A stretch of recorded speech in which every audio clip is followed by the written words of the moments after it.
Greetings, M Squared here, and we are going to learn how to graph parabolas or quadratic functions from standard form. So up until this point, we've been working with vertex form. That just has a parenthesis, and you can look at it and just tell what the vertex is, but now we're looking at standard form. So we have to find our vertex. We can't just look at this and see. The only thing we can see when we look at this is A, which, remember, it tells us whether the parabola opens up or down. If A is positive, it opens up. If it's negative, it opens down. And also, A tells us whether it's vertically shrunk, compressed, or vertically stretched. So remember, if the absolute value of A is between 0 and 1, or the absolute value of A is bigger than 1. That's how you could tell. So if A was like 1/2 or 1/4, or A was 5 or -10, we'd be over here.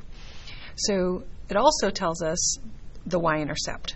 The y-intercept is always C, because remember, the y-intercept happens on the y-axis, which is when x is 0. So if you put a 0 in for both those x's, those cancel out and you're just left with C. So that's what you can look at. When you look at a quadratic function in standard form, those are the things you can tell. Is it vertically stretched or compressed? Is it up or down? And what the y-intercept is. Other than that, you have to find it. So there's some little formulas we learn on how to find the vertex on the axis of symmetry. So I'll start with the axis of symmetry. Remember, it's always a line, so it's going to be x equals negative b over 2a. And this b and a will change depending on your quadratic equation. So a is in front of the x squared and b is in front of the x, so you would just plug those in. Once you find that, the vertex, this is always the x of the vertex, so we'd plug that in here, we'd know our vertex, and then we find f of that. We evaluate the function with this answer. We put this answer in for x to find our y. We're going to practice that a few times, so I'll show you that. Domain is still all real numbers. The range is still y is less than or equal to whatever that f of negative b over 2a or that k value is if a is less than 0, and greater than if it's if a is greater than 0, then we have a y is greater than or equal to a number. And we'll talk about intercepts next time when we start solving. But that is our reference sheet, so I'm going to take that away and we're going to do some problems.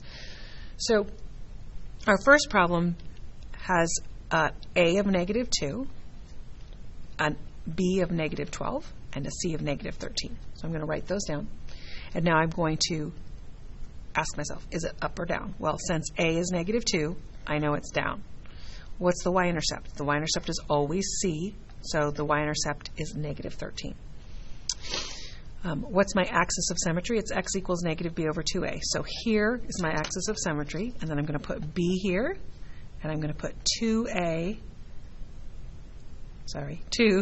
times a there. So, b was negative 12. So negative b, so that's the minus part out here, and that's the b, over 2a.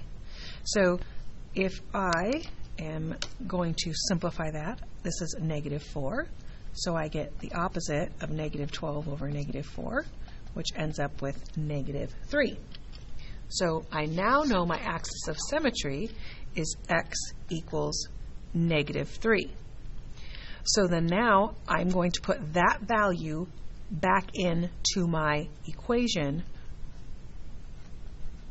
to find out the y value. So I know half of my vertex when I find my axis of symmetry. So I'm going to put my vertex over here. I know it's negative 3.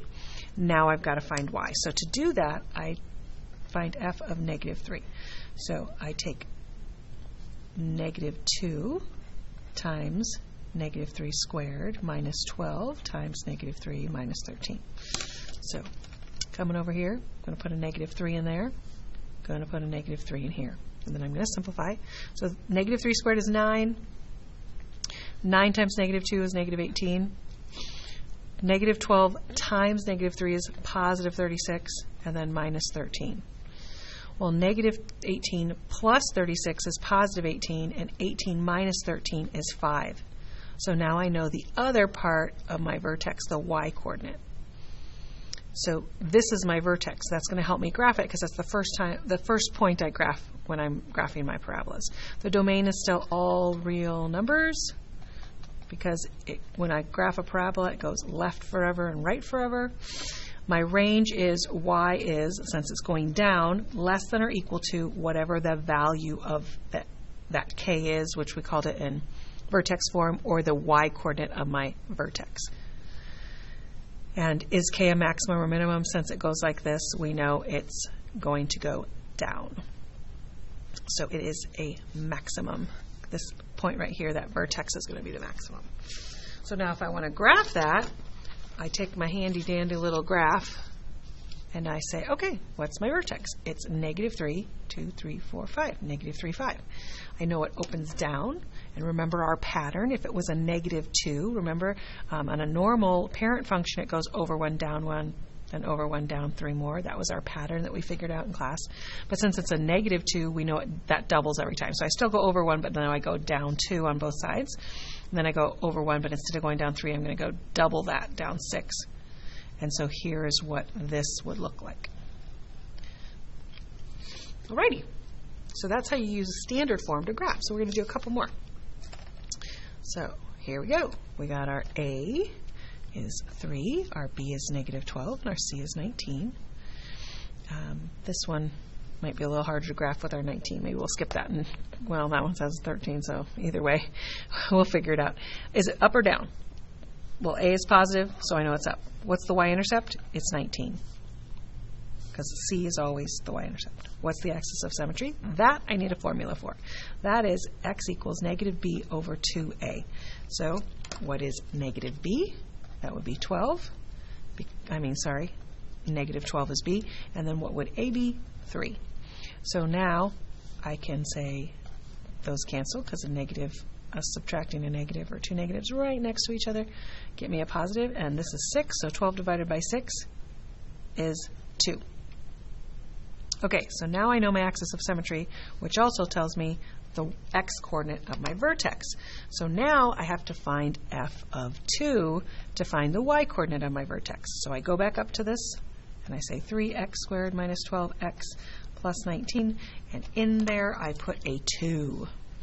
Because I need to find out what y is when x is 2. That gives me my vertex. So 2 squared is 4. 4 times 3 is 12. Minus 24 plus 19. Well, 12 minus 24 is -12. And if I add 19, I get 7. So now I know my vertex is 2, 7.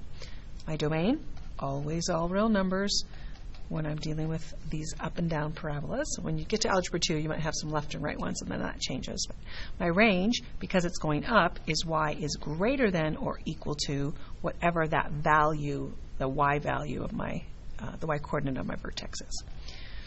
And is it a minimum or maximum? Well, if it's going up, that means this vertex is my low point, so it's going to be a minimum.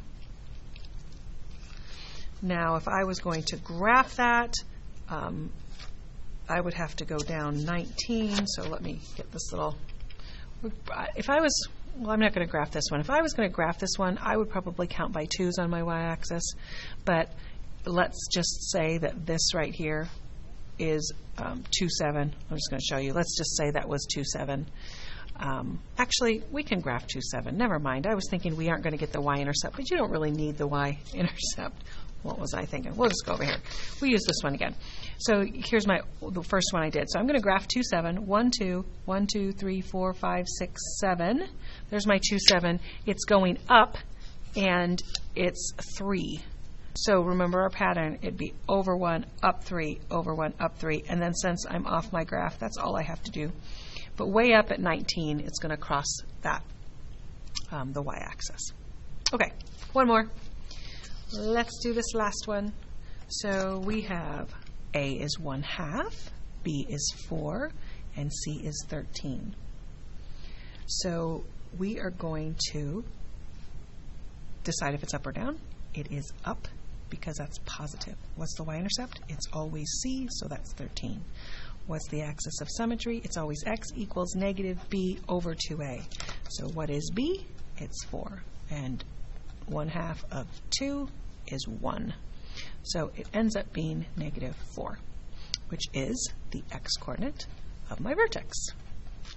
And so now I need to find f of -4. So we're going to find f of -4. So we're going to go up and put -4 in for all the x's. 1/2 times x squared plus 4 times x plus 13. And instead of x, I'm replacing x with negative 4. So I get 4 squared, which is 16. Half of that is 8. 4 times 4 is negative 16 plus 13. 8 plus negative 16 is negative 8 plus 13 gets me 5. So now I know my vertex. My domain, again, all real numbers. What's the range? Y is greater than or equal to, because A was positive, it's greater than, it's going up, whatever that Y value is. So that makes it, again, a minimum. So we're going to graph that on our little, we'll just use the same one. Why not? Be merry. Okay, negative, well, maybe not, because I like to change my mind. So negative 4, negative 5. 1, 2, 3, 4. Negative 4, up 5. That is my vertex. I'm opening up, and it's 1/2. So you remember our 1/2 rule was you go over 1, up a half, or you go over 2, up 2. So it was always, remember the 1, 3, 5, over 1, up 1 for the traditional over 1, up 3 more. So we kind of do a little of that. That we take half of all of that pattern, if you remember graphing the pattern. If you don't know the pattern, then you know the vertex. You can just put numbers, you just pick an x. Like I can pick an x, a 2, and I can plug that in. And you can do this with your calculator. I'll show you a little trick, maybe you know it. If you have a calculator like this, 1/2 is the same as 0.5. So I'm just going to put negative 5 in just to start. But I'm just going to show you how to do it. So I said 1/2, I'm going to check what it is at negative 5 squared. Then I'll do plus 4 times negative 5. Notice I'm using a parenthesis for each number that I'm putting in. And then plus 13. And what did I do wrong? Oh, I got to do a negative, not a minus sign. I get 5.5. So if I went over here to 1, 2, 3, 4, 5, 1, 2, 3, 4, 5 and a half. You can see it right there. And then it's really nice if I want to say, hey, well, what about negative 6? So I can just arrow over and change all my negative 5s that I put into negative 6, and then it tells me 7. So then I know that on my graph, I can go up 7. And I can keep doing that. I could, change it to negative 2, because I didn't do that one. Oh, yeah, I did. Negative 2. And it tells me it's at 7. I can change it to negative 1, and I can tell what's happening at negative 1. So there's different ways to graph. We were talking about the pattern. Here's our 9.5. Well, we were talking about the pattern and how easy it is. But if you forget the pattern, the 1, 3, 5, and then what to do with it, you can always plug x's in and get y's out and then graph those points. Alrighty, so that's graphing from standard form. Good luck. M squared signing out.